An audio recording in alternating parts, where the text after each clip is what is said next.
उसका नाम लेते ही गली का सन्नाटा गूंज उठता था। छोटे दुकानदार से लेकर बड़े बिजनेस टाइकून तक हर कोई कांपता था एक इंसान के नाम से। वो पुलिस को नहीं, पुलिस उससे डरती थी। और फिर एक दिन वो आया जो ना डरा, ना झुका, बल्कि उसे खत्म कर गया। उसकी हुकूमत, उसकी दहशत, उसका राज।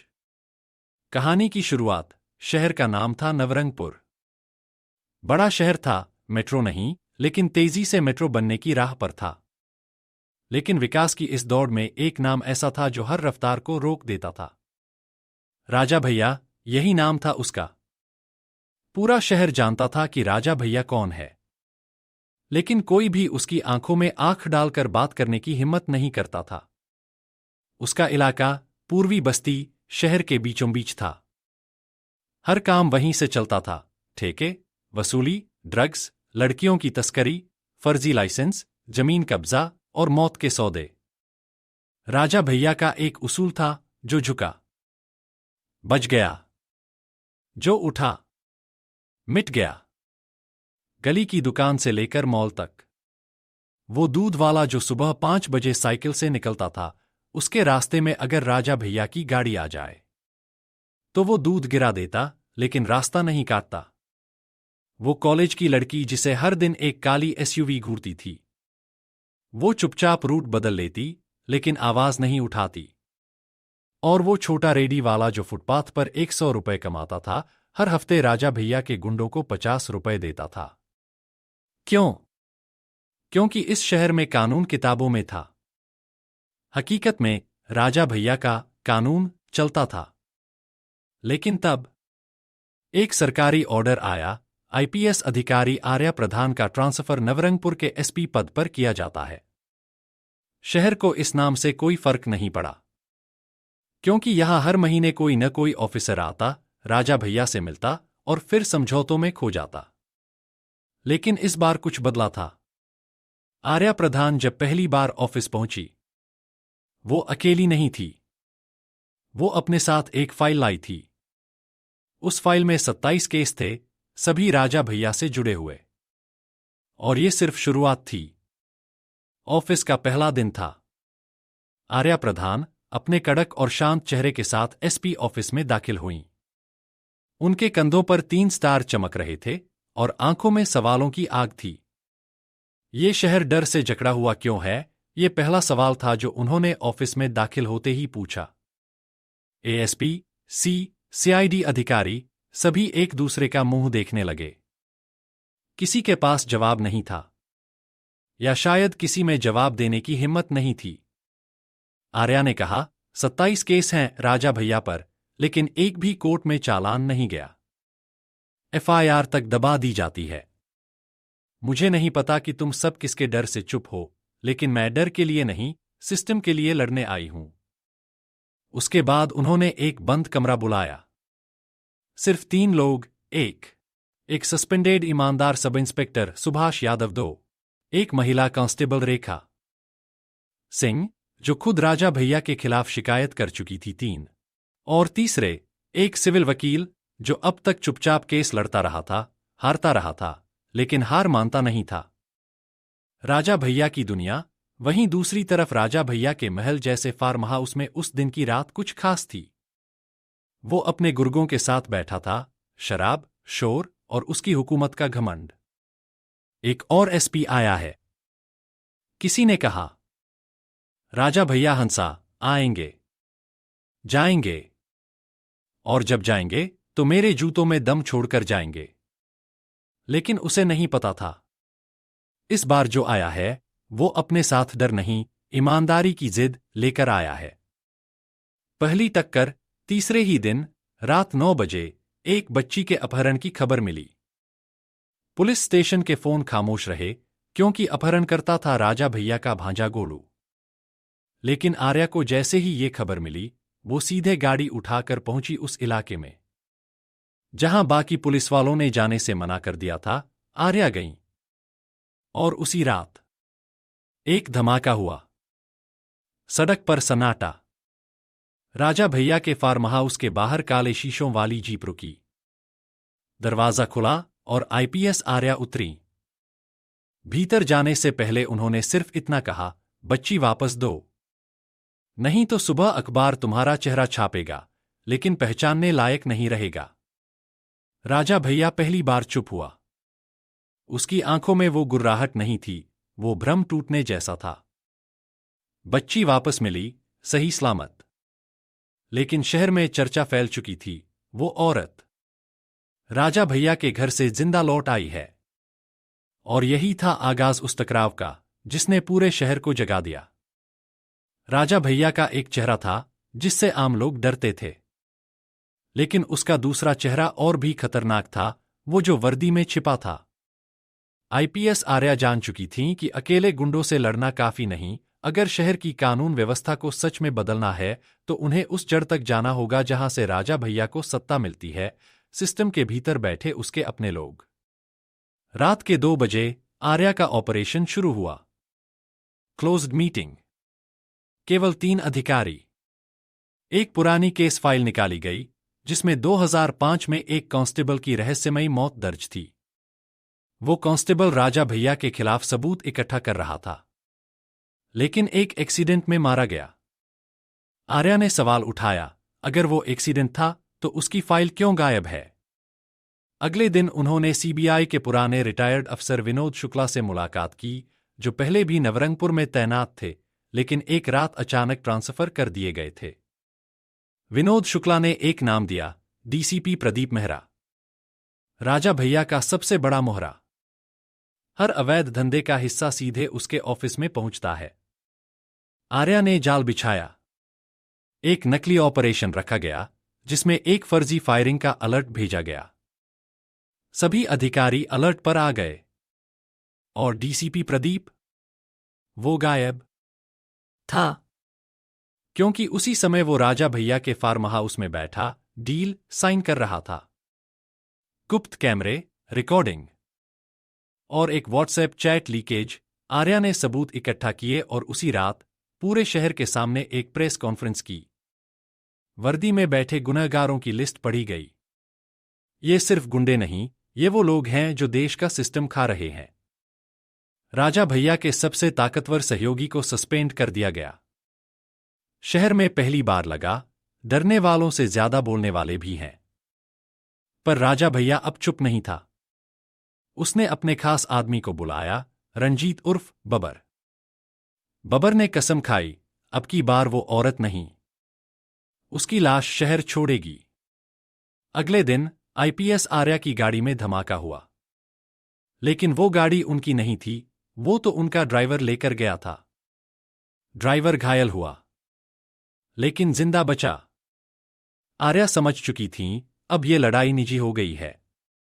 उन्होंने सिर्फ एक वाक्य कहा, अब राजा भैया से नहीं, अब उसकी सोच से लड़ना है। और उन्होंने शुरू किया अपना अगला ऑपरेशन, ऑपरेशन चौराहा, जो राजा भैया की साख तोड़ने वाला था। शहर की हर गली, हर नुक्कड़, हर चौराहा किसी न किसी किस्से से जुड़ा था। और उन किस्सों में एक नाम बार बार आता था, राजा भैया। वो चौराहे जहां राजा भैया के पोस्टर लगे थे, वो दुकानें जहां लोग उसकी तस्वीर पर माला चढ़ाते थे, दरअसल वो डर था, भक्ति नहीं। आईपीएस आर्या ने ठान लिया था, अब इस डर को सड़क पर नंगा किया जाएगा। ऑपरेशन चौराहा की शुरुआत हुई। शहर के हर थाने को गुप्त आदेश भेजे गए, राजा भैया के पोस्टर, होर्डिंग्स, नाम वाले बोर्ड्स सब हटाए जाएं। और जहां विरोध हो वहां कैमरा हो। रात के 2 बजे से शुरू हुआ सफाया। और सुबह जब लोग जागे तो उन्हें वो नजारा दिखा जिस पर उन्हें अपनी आंखों पर यकीन नहीं हुआ। राजा भैया के होर्डिंग्स फटे पड़े थे, पोस्टर जलाए जा चुके थे और चौराहों पर पुलिस तैनात थी। शहर में हलचल मच गई। कुछ लोग चुपचाप मुस्कुराए, क्योंकि ये वो लोग थे जिनकी जिंदगी राजा भैया ने नर्क बना दी थी। लेकिन कुछ डर गए, क्योंकि राजा भैया की अगली चाल का सबको इंतजार था। राजा भैया का जवाब आया। उसने शहर की 3 दुकानों को आग लगा दी और एक वीडियो वायरल करवाया। जिस चौराहे पर मेरा नाम मिटाया गया, उसी चौराहे पर अब खून बहेगा। आईपीएस आर्या ने फौरन रेड ऑर्डर जारी किया और उस इलाके को सील कर दिया। लेकिन लोगों के मन में डर फिर से सिर उठाने लगा था। क्या अब फिर से वही डर का राज लौटेगा? लेकिन आर्या ने चाल चली। उन्होंने लोगों को एक विकल्प दिया। इस शनिवार उसी चौराहे पर जनसुनवाई होगी। हर नागरिक अपनी शिकायत खुले माइक पर रखेगा और मैं सुनूंगी। खुले मंच से, खुले आम, खुले डर से। शनिवार आया। शहर में खामोशी थी, लेकिन निगाहें उसी चौराहे की ओर थीं। पहले सिर्फ कुछ बुजुर्ग आए, फिर औरतें, फिर कॉलेज के लड़के, और अचानक मंच पर एक सब्जी बेचने वाली चढ़ी। उसके हाथ कांप रहे थे, लेकिन आवाज में लावा था। उसने मेरे बेटे को पीटा था क्योंकि उसने 10 रुपए नहीं दिए थे। आज पहली बार मैं डर नहीं रही हूं। ताली बज उठी। भीड़ बढ़ती गई। आईपीएस आर्या मंच पर अकेली नहीं थी, अब पूरे शहर की आवाज बन चुकी थी। राजा भैया का किला अब हिलने लगा था। लेकिन वो शेर था, जख्मी लेकिन और खतरनाक। और अब उसकी अगली योजना थी, आर्या प्रधान को मिटा दो, वरना खुद मिट जाओगे। चौराहे पर लोगों की हिम्मत देखकर राजा भैया को पहली बार एहसास हुआ, वो अब लोगों के दिमाग से निकल रहा है। और एक डॉन के लिए दहशत से बड़ी कोई पूंजी नहीं होती। अब वो शतरंज खेलने नहीं, बम फेंकने की सोच रहा था। उसने अपने खास आदमी बबर को बुलाया। बबर ने एक नीली फाइल आगे रखी, जिस पर लिखा था, ऑपरेशन बंदूक, इस आईपीएस को गोली से नहीं, भरोसे से मारेंगे। उसके सबसे करीबी को तोड़ो, उसका भरोसा हिलाओ, और फिर खत्म कर दो। राजा भैया की निगाह थी सुभाष यादव पर। वही ईमानदार सी जिसे आर्या ने अपने सबसे भरोसेमंद ऑपरेशन में शामिल किया था। राजा भैया ने उसकी बेटी नीलू को अगवा करवा लिया और फिर भेजा एक फोन, सुभाष, बेटी चाहिए तो आर्या की चालें मुझे बता, नहीं तो अगली बार सिर्फ तस्वीर मिलेगी। सुभाष 2 रातों तक सोया नहीं, ना खाया ना पिया, बस दीवारें घूरता रहा और एक एक फाइल देखता रहा। फिर तीसरी रात उसने कुछ लिखा, मैम, अगर मैं रहूं या ना रहूं, पर मेरी बेटी को बचा लीजिएगा। सुभाष यादव और वो अकेले निकल पड़ा राजा भैया के फार्म हाउस की ओर। उधर आर्या को अलर्ट मिला, सुभाष गायब है। उनका दिल बैठ गया, क्योंकि वो जानती थीं राजा भैया अब साजिश नहीं, सीधा हमला करेगा। राजा भैया के फार्म हाउस पर सुभाष की आंखें लाल थीं। उसके हाथ में कोई हथियार नहीं था, सिर्फ वो छोटा कैमरा था जो उसके कॉलर में छुपा था। राजा भैया ने पूछा, तो क्या खबर लाया है? सुभाष ने जानबूझकर एक झूठी प्लानिंग सुनाई, आईपीएस आर्या के अगले छापे की फेक जानकारी। राजा भैया मुस्कुराया, और उसी वक्त उसकी गलती हो गई। उसने अपने मुंह से कह दिया, अगले बुधवार को जो स्कूल बस बम से उड़ेगी, उसका जिम्मेदार कोई और नहीं, खुद ये शहर होगा, जो अब ज्यादा बोलने लगा है। और तभी बाहर सायरन बजा। आर्या पूरे पुलिस बल के साथ बाहर थी। सुभाष का लाइव कैमरा सब रिकॉर्ड कर चुका था। राजा भैया को चारों तरफ से घेर लिया गया। लेकिन तब हुआ वो, जो किसी ने नहीं सोचा था। राजा भैया ने बबर को इशारा किया और बबर ने फार्म हाउस के अंदर बम फोड़ दिया। धुआं, चीखें और गोलियां। राजा भैया भाग निकला। आईपीएस आर्या ने पीछा किया।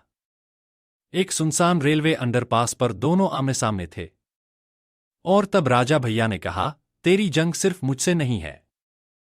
तेरी जंग उस सोच से है जो ये मान चुकी है कि कुछ बदलेगा नहीं। आर्या बोली, लेकिन मैं उसी सोच की आंख में उंगली डालने आई हूं। और अब कोई डर किसी इंसान से बड़ा नहीं। राजा भैया ने गोली चलाई। आर्या घायल हुई, लेकिन खड़ी रहीं। और उसी वक्त सटीक निशाना लेकर सुभाष ने बबर को ढेर कर दिया। राजा भैया को गिरफ्तार कर लिया गया। सिटी कोर्ट में सुनवाई हुई। राजा भैया को उम्र कैद मिली, डीसीपी प्रदीप को बर्खास्त कर दिया गया और आईपीएस आर्या को राष्ट्रपति मेडल मिला। शहर बदल गया। डर के चौराहों पर अब न्याय चौपाल लगी। बच्चियां स्कूल जाने लगीं, छोटे दुकानदार अब टैक्स देते थे, हफ्ता नहीं। और एक दिन आईपीएस आर्या उसी चौराहे पर खड़ी थीं जहां राजा भैया का पोस्टर कभी लहराता था।